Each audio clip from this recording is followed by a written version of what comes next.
Good morning and welcome to Monday Moments with Fran. I hope you are well. How many times have you ever heard somebody say the statement, if only I had? If only I had taken that other job, if only I had made that phone call, if only I had done something different. And sometimes I think we say it from a place of regret and a place of, I wish things had been different. Unfortunately, once, the decision you made in the past is gone, you can't change it. But the reality is today we can change the impact of what happens for tomorrow. So the action you take today makes a massive difference for tomorrow, for next month, for next year, and so on and so forth. Last year I changed my car, and after a couple of days I realised that the back windscreen wash wasn't working. So I think I mentioned it to my dad, and he was like, oh my gosh, make sure you take it back to the garage so they can rectify it because, you've just got the car. I was like, yeah, absolutely, I'll go ahead and do that.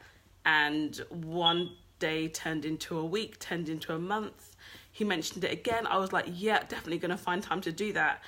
6 months down the line, I had still not gone back to the garage. So I rang them, explained the situation, and they were like, because it's been so long, they couldn't be sure that the problem didn't happen in the last few months rather than at the point of me buying it.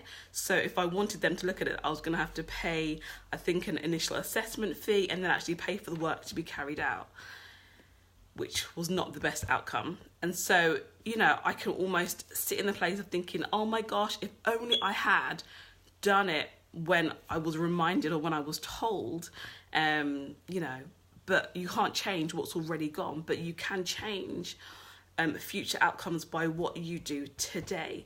There's so much power in actually doing things in the now.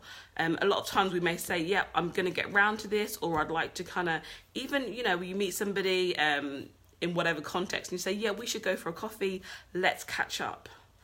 But do you actually do that? Or is it weeks, months, and sometimes years down the line before you've actually done it because you've not committed to that action? Today is what we have. Today is our gift. Today is where we have the power, the ability, and the grace to make a change. So my encouragement for you today and this week is do things in the now. And 3 steps to help you do that. Number 1 is write it down. If there's an action that you need to take, write it down. If it's a bigger action, more of a vision or a goal, get a picture of it, put it on a vision board, get it somewhere other than your head. If there's research you need to be doing, if there's a place you want to visit, if there's someone you need to talk to, just write it down somewhere. Number 2 is get it in the diary. Diarize it. I think we are committed to doing things when we make and we schedule time to do it in. More recently, I'd say in the last year or 2, I now schedule the majority of my phone calls, be it personally as well as professionally. So someone says, oh yeah, let's catch up. Great, let's get a date in the diary. When can we talk? It makes a lot of sense.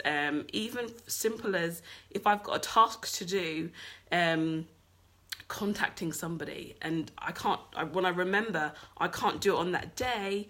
For example, let's say it's contacting the shop and they're closed. In my diary I'll say Tuesday, put a little note to say contact this shop, just so that I've got a reminder to actually get it done.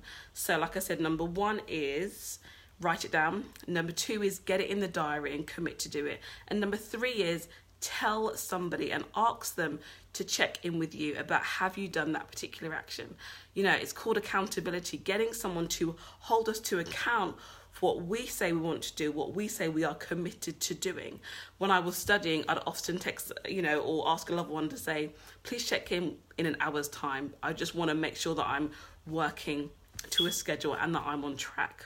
Or I'll say to somebody, I'm working on a project, can you text me in a week's time just to ask me, am I continuing my schedule with working on it? It's so great when we live in community and we get other people to help in and help us on our journeys, because what's the worst thing is that in a month's time, in 6 months' time, in a year, in 10 years' time, we don't want to be saying, oh, if only I had.